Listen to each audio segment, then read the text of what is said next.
ఆరాధన నీకే నా దేవా, నా ఆనందము నీవే నా ప్రభువా. ఆరాధన నీకే నా దేవా, నా ఆనందము నీవే నా ప్రభువా. నీ కృపలో నన్ను నడిపించినావు, నీ దయతో నన్ను ఓదార్చినావు. పిత పుత్ర పవిత్ర ఆత్మ నామమున ఆమెన్. క్రీస్తునాథుని యందు ప్రియ సహోదరి సహోదరులారా, మిమ్మందరినీ త్రిత్వైక సర్వేశ్వరుని పండుగ ధ్యానాంశమునకు ఆహ్వానం పలుకుతూ ఉన్నాం. మున్ముందుగా మీ అందరికీ త్రిత్వైక సర్వేశ్వరుని పండుగ శుభాకాంక్షలను తెలియచేస్తూ ఉన్నాము. క్రీస్తునాథుని యందు ప్రియ సహోదరి సహోదరులారా, సత్యోపదేశ సంక్షేమము 234వ సంఖ్యలో ఈ విధంగా తెలియచేయబడింది. త్రిత్వము అనేది ఒక పరమ రహస్యం. ఈ పరమ రహస్యములో ఒకే దేవుడున్నాడు. ఈ ఒకే దేవునిలో పిత పుత్ర పవిత్రాత్మ అనేటటువంటి ముగ్గురు సర్వేశ్వరులు ఉన్నారు. క్రీస్తునాథుని యందు ప్రియ సహోదరి సహోదరులారా, యేసు క్రీస్తు పండుగలు అనేకం జరుపుకుంటూ ఉన్నాం. పవిత్రాత్మ పండుగను సంవత్సరములో ఒకసారి కొనియాడుతూ ఉన్నాం. కానీ తండ్రి దేవుని పండుగను కొనియాడడం చాలా తక్కువ. ఒకే దేవునిలో ముగ్గురు వ్యక్తులు ఉన్నారు అని విశ్వసించే మనము అటు తండ్రి దేవుణ్ణి, తన నుండి వచ్చినటువంటి ఏకైక కుమారుడైనటువంటి క్రీస్తుని, ఆయన వెళ్ళిన తర్వాత పంపించినటువంటి పవిత్రాత్మ సర్వేశ్వరుని పండుగను ఈనాడు మనము ఏకత్వంగా కొనియాడుతూ ఉన్నాం. శ్రీ సభలో 4 ప్రధానమైనటువంటి వేద సత్యాలు ఉన్నాయి. ఒకటి, ఒకే దేవుడు ఉన్నాడని. రెండవది, ఒకే దేవుని యందు పితా పుత్ర పవిత్రాత్మ అనేటటువంటి ముగ్గురు సర్వేశ్వరులు ఉన్నారని. మూడవది, ఈ ముగ్గురు వ్యక్తుల్లో రెండవ వ్యక్తి పాపుల రక్షణార్థమై పరలోకాన్ని వీడి భూలోకానికి వచ్చి తను బలిగా సమర్పించబడ్డాడని. నాలుగవది, పుణ్యాత్ములకు మోక్షము, పాపాత్ములకు నరకము వస్తూ ఉన్నది అని ఈ 4 ప్రధాన సత్యాల్లో చూస్తూ ఉన్నాం. క్రీస్తునాథుని యందు ప్రియ సహోదరి సహోదరులారా, పాత నిబంధన గ్రంథములో యావే దేవుణ్ణి నీవు ఎవరవు అని చెప్పి మోషే అడిగినప్పుడు ఆయన ఇచ్చినటువంటి సమాధానం, నేను ఉన్నవాడను. ఈ విషయంలో నేను గ్రహించవలసింది ఏమిటి అనంటే, ఆయన ఆదిలో ఉన్నటువంటి వాడు, ఆరంభములో ఉన్నటువంటి వాడు, అంత్యములో కూడా ఉండేటటువంటి వాడు. నేను ఉన్నవాడను అని చెప్పడానికి అర్థం ఏమిటి అనంటే, ఇప్పుడు అప్పుడు ఎల్లప్పుడూ కూడా నేను ఉన్నవాడనే. ఆయనకు ఏ విధమైనటువంటి ఆరంభం లేదు, అంత్యము అసలకే లేదు. ప్రియ స్నేహితులారా, ఈ త్రిత్వాన్ని వివరించడం ఎవరి తరం కాదు, ఎవరికి సాధ్యపడినటువంటి విషయం. ఎందుకు అనంటే, సమస్తాన్ని సృష్టించినటువంటి భగవానుణ్ణి ఈ చిన్న బుర్ర అర్థం చేసుకోవడం చాలా కష్టం. ఎందుకు అనే దానికి ఒక ఉదాహరణ మనం చూద్దాం. పునీత అగస్టీను గారు ఈ త్రిత్వైక సర్వేశ్వరుని గురించి పూర్తిగా తెలుసుకోవాలా అనేటటువంటి ఆలోచనతో సముద్ర తీరము దగ్గరకు వెళ్ళి అటు ఇటు నడుస్తూ ఎంతగానో ఆలోచిస్తూ ఉన్నాడు. నడుస్తూ ఉన్నటువంటి ఈ అగస్టిను గారు అక్కడే ఉన్నటువంటి ఒక చిన్న బాలుని చూశాడు. ఈ చిన్న బాలుడు ఏమి చేస్తూ ఉన్నాడంటే, అక్కడే ఒక చిన్న గొయ్యిని త్రవ్వి సముద్రములో ఉన్నటువంటి నీటిని అక్కడే పడి ఉన్నటువంటి ఒక చిన్న ఆల్చిప్ప తీసుకొని ఆ నీటిని తోడి ఆ గోతిలో పోస్తూ ఉన్నాడు. ఇది చూసినటువంటి అగస్టిను గారు ఆ బాలుని దగ్గరకు వెళ్ళి అడుగుతూ ఉన్నాడు, బాబు ఏం చేస్తూ ఉన్నావు అని అడిగినప్పుడు ఆ బాలుడు ఇచ్చినటువంటి సమాధానం, ఈ సముద్రములో ఉన్నటువంటి నీటినంతటినీ తోడి ఈ గొయ్యిలో పొయ్యాలని చూస్తూ ఉన్నాను అన్నాడు. ప్రియ సహోదరి సహోదరులారా, ఇది సాధ్యమా? ఏమాత్రం సాధ్యం కాదు. ఒక చిన్న గోతిలోనికి సముద్రములో ఉన్నటువంటి నీటిని మొత్తం తోడడం వాడి జీవితము కూడా సరిపోదు. ఆ విషయాన్ని చూసి అగస్టిన్ గారు ఒక నవ్వు నవ్వి అడుగుతూ ఉన్నాడు, యారా నీకు ఇది ఎలా సాధ్యం? నీ జీవితాంతం పోసినా కానీ ఆ సముద్రములో నీటిని తోడలేవు అని అన్నాడు. ఈ చిన్న బాలుడు నేరుగా ఆ అగస్టిను గారి వైపు చూసి కళ్ళల్లో కళ్ళు పెట్టి చూసి చెబుతూ ఉన్నాడు, నీవు చేసేది కూడా ఇది నీకు సాధ్యపడదు అని చెబుతూ ఉన్నాడు. ఆయన సర్వజ్ఞాని అనే విషయం తెలుసుకోగలము, కానీ సర్వజ్ఞానాన్ని మనము అర్థం చేసుకోలేము. ఆయన సర్వవ్యాప్తి అని తెలుసుకోగలము, కానీ సర్వవ్యాప్తిలో ఉన్నటువంటి దేవుణ్ణి మనము అనుభవించలేము, ఆ అనుభూతిని పొందలేము. క్రీస్తునాథునియందు ప్రియ సహోదరి సహోదరులారా, ఒక చిన్న పుచ్చగింజలో అతి పెద్ద పుచ్చకాయ ఉండడం, అందులో తెలుపు, ఎరుపు, పచ్చ రంగులు ఉండడం మానవునికి అర్థము కానటువంటి విషయమే. మన కళ్ళ ముందు పెరిగేటటువంటి ఈ చిన్న విషయాన్నే మనం గ్రహించలేనటువంటి మనం సృష్టినే సృష్టించినటువంటి భగవానుణ్ణి ఏ విధంగా అర్థం చేసుకోగలం?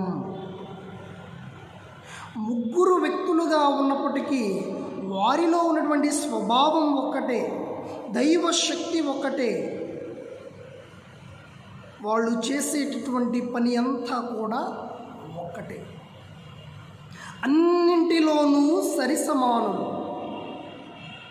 ఎందులో కూడా తండ్రి దేవుడు ఎక్కువ అని కానీ, కుమారుడైనటువంటి క్రీస్తు మరింత ఎక్కువ అని కానీ, పవిత్రాత్మ దేవుడు శక్తి కలిగినటువంటి వాడు అని చెప్పి ఎందులోనూ తగ్గింపు కానీ హెచ్చింపు కానీ ఎవ్వరికి లేదు.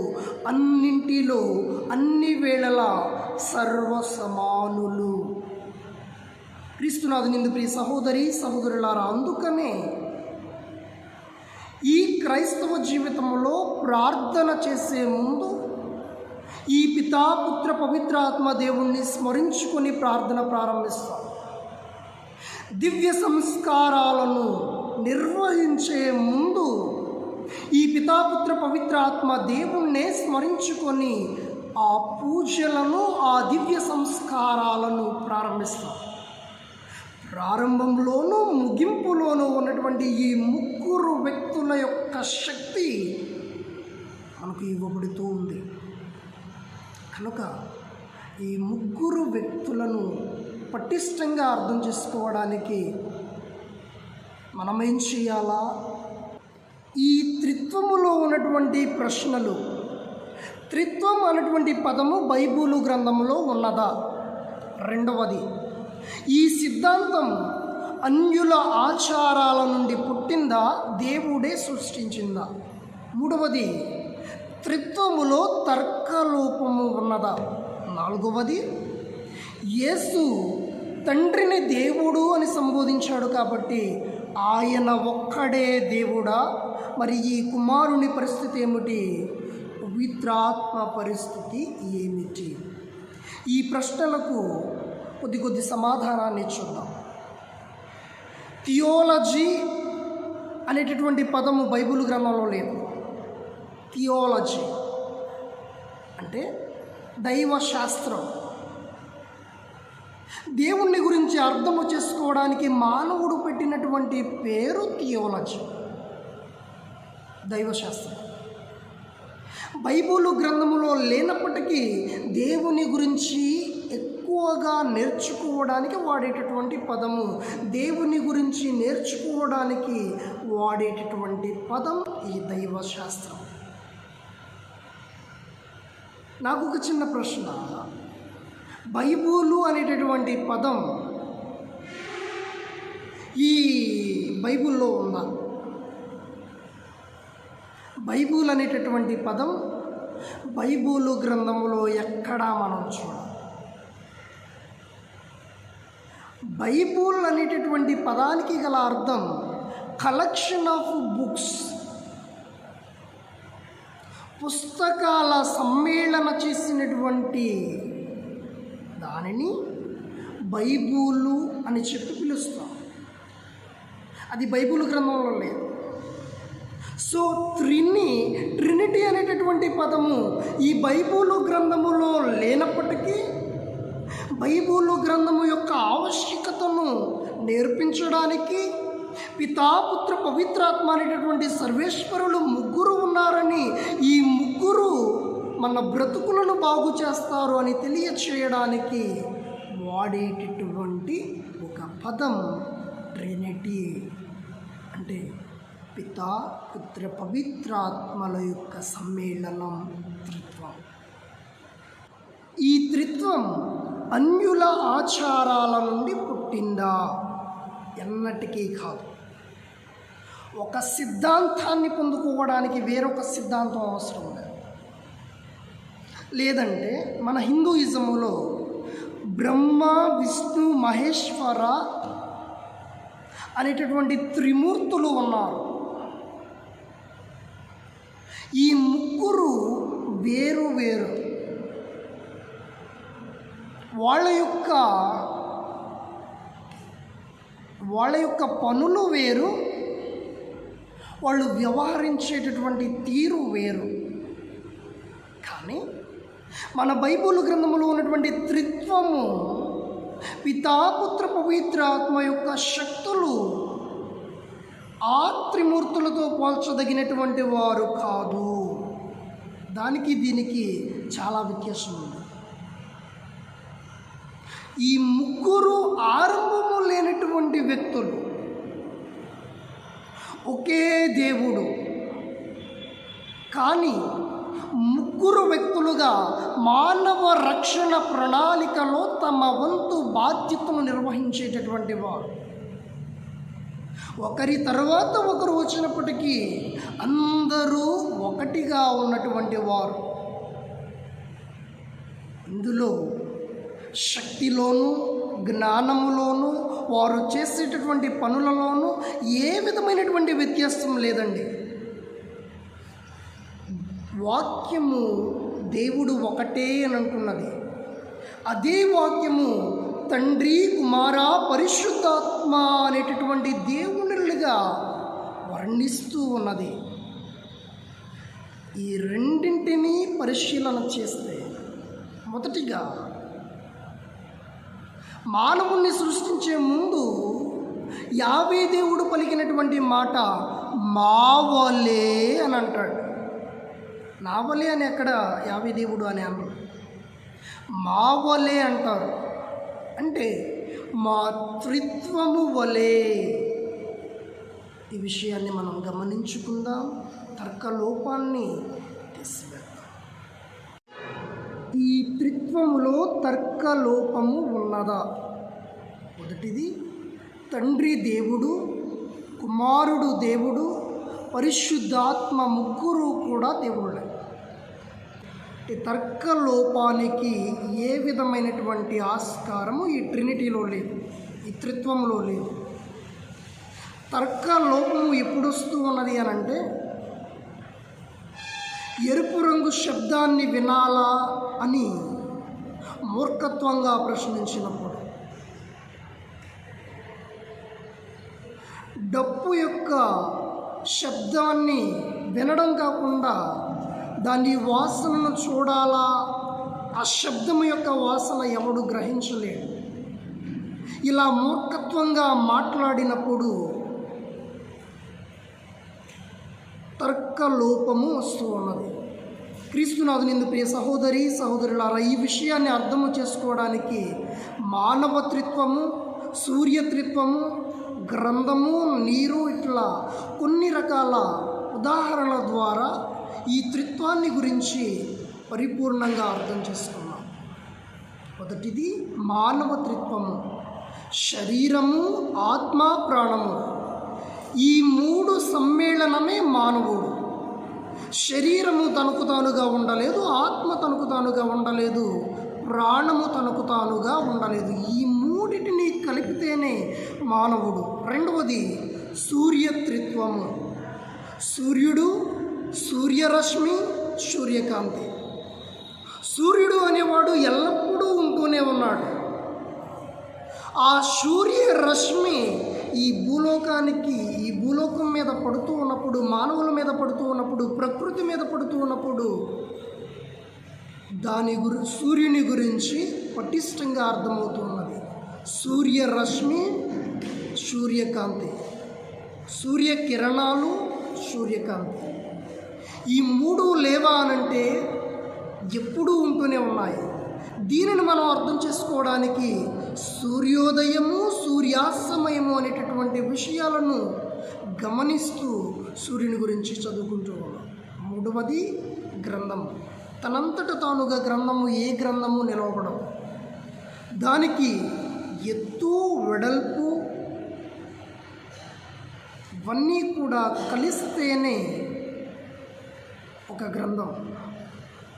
ఒక గ్రంథాన్ని గ్రంథంగా చూడాలి అనంటే దాని యొక్క ఎత్తు తెలవాలా, వెడల్పు తెలవాలా, దానిలో ఉన్నటువంటి పొడవు కూడా మనకు అర్థం కావాలి. అది ఒక గ్రంథము యొక్క పటిష్టమైనటువంటి స్థానం. నీరు 3 రూపాల్లో ఉంటూ ఉన్నది. ఒకటి నీళ్లలాగానే ఒక ద్రవంలాగా, అది చల్లబరచబడినప్పుడు ఒక మంచుగడ్డలాగా, అది వేడి చేసినప్పుడు ఇవాపరేషన్, అది ఆవిరి అయ్యి పరలోకానికి వెళుతూ ఉన్నట్లు, ఆవిరయ్యి వెళ్ళిపోతూ ఉన్నట్లు మనకు కనపడుతూ ఉంది. నీటిని ఇన్ని రకాలుగా చూసినప్పుడు కేవలము నీరు ఒక్కటే. నీటిలో ఆత్మదేవుడు ఘనీభవించినప్పుడు, కుమారుడు ఆవిరైతూ ఉన్నప్పుడు పరిశుద్ధాత్మ దేవునిగా మనం చూడవచ్చు. ఒక గృహం ఉందనుకోండి, ఈ గృహమంతా కూడా తండ్రి దేవుడు అయినప్పుడు ఒక తలుపు ప్రభు క్రీస్తు అవుతున్నాడు. ఆ తరువాత దానికి ఉన్నటువంటి తాళము ఆత్మదేవుడు అవుతూ ఉన్నాడు. క్రీస్తునాథునిందు ప్రియ సహోదరి సహోదరులారా, ఒక చెట్టును చూసినప్పుడు చెట్టులో ఉన్నటువంటి వేళ్ళు తండ్రి దేవుడు అయినప్పుడు, కనపడేటటువంటి చెట్టు కుమారుడు అయినప్పుడు, దాని నుండి వచ్చేటటువంటి ఫలాలు ఆత్మదేవునిగా ఉంటూ ఉన్నాయి.